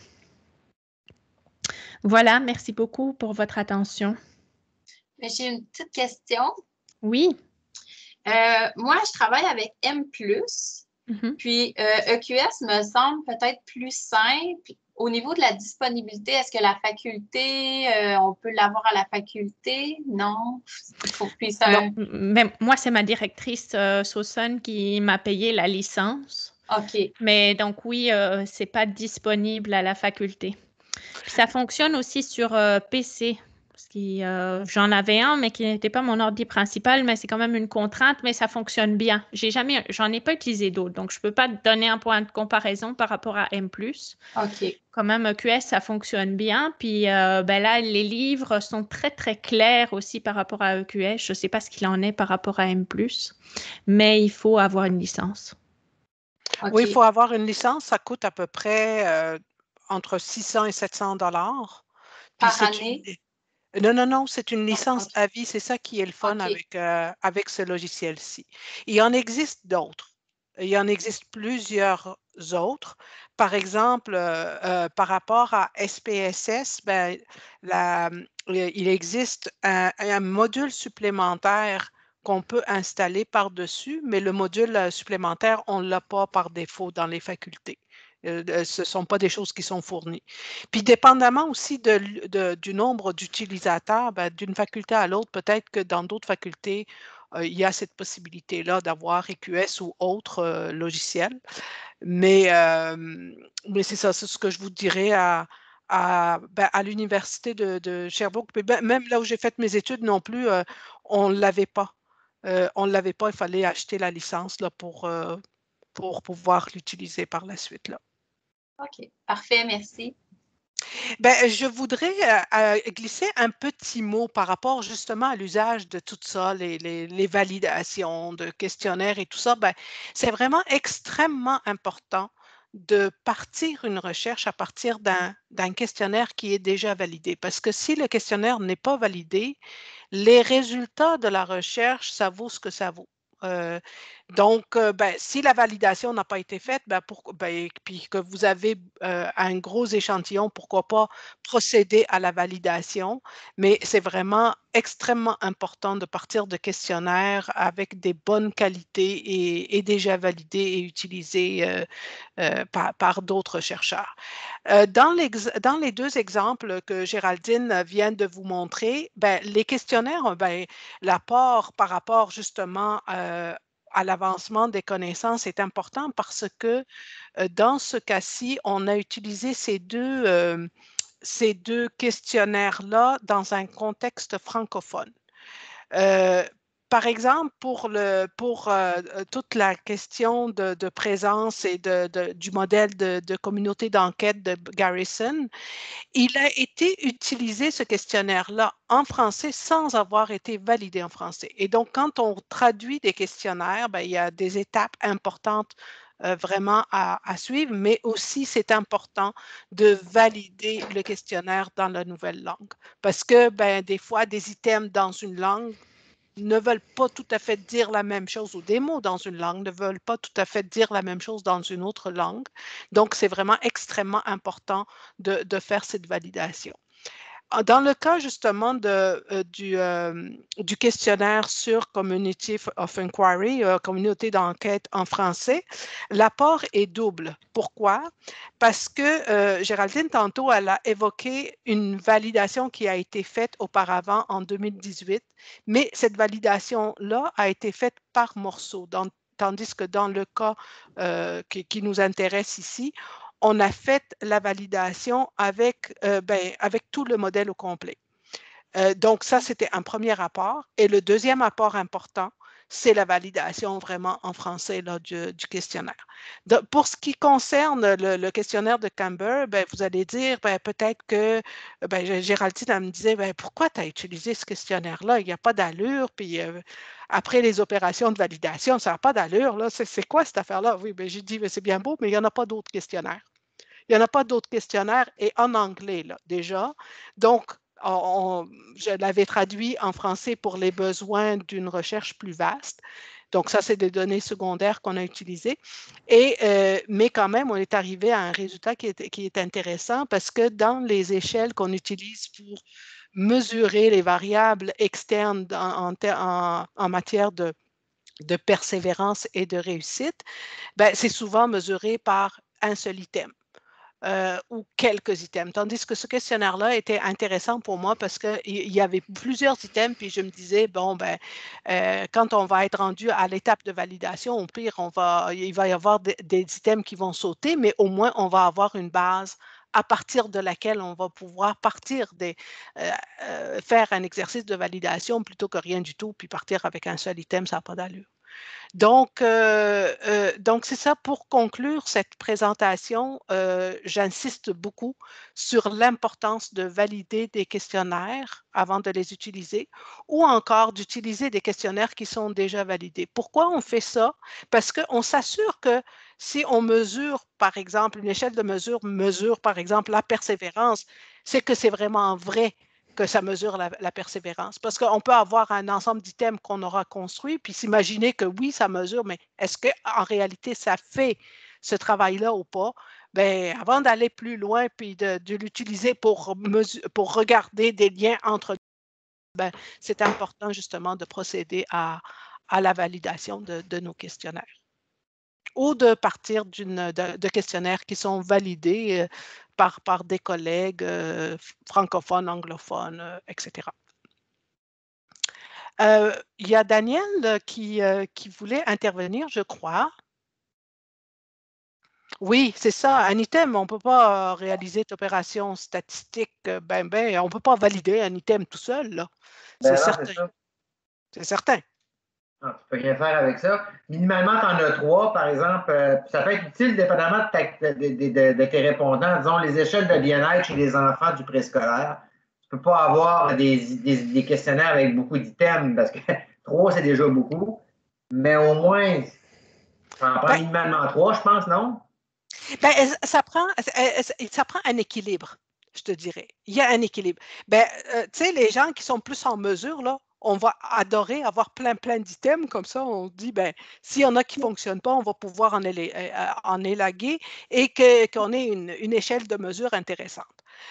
Pour d'autres, d'autres vont dire, oui, mais si on présente beaucoup d'items aux participants, il y en a qui ne vont pas vouloir répondre au questionnaire. Donc, il y a comme un juste équilibre à trouver là-dedans. Tu parles d'items avec 3, tu parles d'échelle avec 3. Pourquoi une échelle avec 3? Tout simplement parce que pour pouvoir calculer un alpha de Cronbach, ça prend minimalement 3 items. Ça vient de là, cette règle-là. Sauf que quand on utilise justement Smart PLS, c'est un autre logiciel encore. Non, mais attends. Je vais Oui. juste rajouter un truc avant que tu parles de Smart PLS qui est très intéressant, donc je vais te laisser rajouter après. Donc, Je ne connais pas. Mais donc, dans la littérature, on dit que idéalement, on veut minimum 3 items. Puis peut-être tu as été attentif à un moment donné, je parlais de la variable coût-bénéfice. Puis dans la variable coût-bénéfice, on a juste 2 items, mais c'est permis pour autant qu'il y ait des très grandes saturations. Puis donc que les items soient fortement corrélés. Mais tu sais, c'est quand même, il faut que les conditions soient respectées. Donc là, on les a laissés séparer parce que ça fonctionnait mieux de cette façon-là, mais on a vraiment regardé la cohérence interne, puis que les saturations étaient très, très élevées. Donc, il faut des saturations qui sont vraiment au-delà de 0,7 dans ce cas-là, si on veut utiliser seulement 2 items. Donc, ça, c'était pour ça. Puis, je vais laisser Sauson revenir sur le Smart PLS, je l'ai utilisé donc récemment. C'était ça que je disais dans la conversation. Au début, je n'étais pas convaincue. Sauson, elle a vraiment dû me convaincre. Et puis, finalement, j'ai lu tout l'été là-dessus. Plein d'affaires. Et puis, en réalité, c'est très, très puissant. C'est super intéressant, mais ce logiciel-là est vraiment très cher. J'ai peut-être fait un raccourci par rapport à la réponse que je donnais à Daniel par rapport à 3 items. C'est que traditionnellement, avant ces logiciels-là d'équations structurelles et tout ça, puissants, qui nous permettent de faire des choses plus avancées, on calculait les alphas de Cronbach à la main. Moi, je ne suis pas si vieille, je parais plus jeune, mais ça m'est déjà arrivé de calculer un alpha de Cronbach à la main. Et à l'époque, justement, on pouvait le calculer à la main si minimalement on avait comme 3 items. Mais maintenant, avec des logiciels plus puissants, cette règle-là de 3 items tient peut-être moins la route. Non, elle tient toujours, mais il y a des exceptions. Oui, je comprends, mais l'idée de 3 items, ça, c'est parce que ça fait très, très longtemps qu'on parle de 3 items à cause du fameux calcul du alpha de Cronbach, parce qu'il y a d'autres moyens aussi de calculer la consistance interne, comme dans le logiciel PLS, par exemple, nous donne d'autres indices qu'on peut calculer, et donc c'est ça. je ne sais pas s'il y avait d'autres commentaires, d'autres...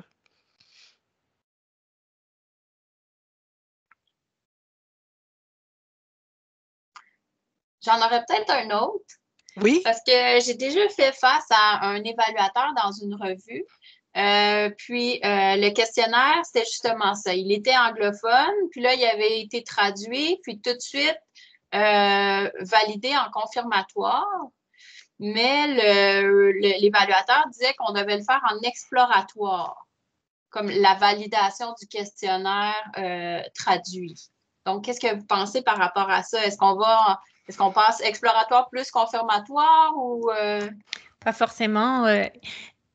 S'il a déjà été validé dans d'autres langues de façon répétitive, puis que c'est un modèle connu comme c'était notre cas, ben nous, on y a été directement en confirmatoire. C'est sûr qu'on veut le tester dans un autre contexte, puis en français, mais si on a fait la traduction selon un processus rigoureux, il n'y a pas de raison normalement de recommencer l'exploratoire parce que l'exploratoire, il va vraiment explorer les données, puis comme tout recommencer à zéro des catégories. Fait que là, ça risque de nous donner un tout autre modèle que ce sur quoi on s'est basé conceptuellement. Ça n'aurait pas de sens.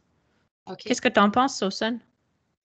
Moi, je vous dirais que les opinions sont mitigées là-dedans, hein, parce que la question de traduire dans une autre langue, des fois, comme je disais tantôt, un item en français versus en anglais, des fois, peut ne pas dire du tout la même affaire. Donc, il y en a qui vont dire, ben, ça serait bien d'aller en exploratoire pareil, un peu comme que tu as fait, Géraldine, avec le questionnaire de Camber, dans le fond. Oui, mais c'était pas par rapport à la traduction, c'était par rapport au fait qu'il n'y avait pas de preuve. Camber, on l'a fait parce que faible. Ça tenait pas la route dans la langue originale. Oui. Si on a vu des preuves dans la langue originale que ça tenait bien la route, mais aussi, sinon, pour faire plaisir aux réviseurs, des fois, on peut faire un peu les deux. Là, il y a différentes façons de faire l'exploratoire. Ça peut être aussi juste avec SPSS de base. Puis là, on va prendre les catégories telles qu'elles ont été conçues, mettons en anglais, dans une autre publication, la catégorie 1 seulement. Puis là, on le fait en exploratoire sans imposer le nombre de dimensions et on espère que ça va nous redonner 1 aussi. Puis on le fait chacune comme ça séparément. Parce que si on reprend tout le jeu de données et puis qu'on le fait totalement en exploratoire avec toutes les questions, ben là, qu'est-ce qu'on fait si après, ça nous donne quelque chose qui n'est pas du tout pareil que ce qui a déjà été dit dans la littérature? T'sais. Un autre réviseur n'en voudra pas parce que c'est incohérent par rapport à ce qui a été fait. Donc, des fois, il faut faire des pré-tests, puis il faut choisir de ce qu'on va finalement proposer pour satisfaire le réviseur, mettons. Oui, je comprends. Donc, aller avec la littérature, à quel point elle est forte, puis sur le questionnaire dans l'autre langue. Oui, puis jusqu'à quel point. Oui, ben c'est ça, il y a du bon sens qui entre en ligne de jeu, comme le modèle des présences, c'est vraiment quelque chose qui est bien installé chez les anglophones, qui a fait l'objet de plein d'écrits là-dessus, tandis que, bon, si on avait un questionnaire qui était moins fort, qui a été validé seulement une fois ou 2 fois. Dans la littérature, peut-être que là, les réviseurs vont nous revenir en nous disant, ben, il faudrait peut-être faire une analyse exploratoire là, pour voir si ça tient vraiment la route dans une autre langue. Là. OK, parfait. Merci beaucoup. Donc, merci beaucoup pour votre attention, puis à bientôt. Ben, merci Géraldine donc, pour cette belle présentation.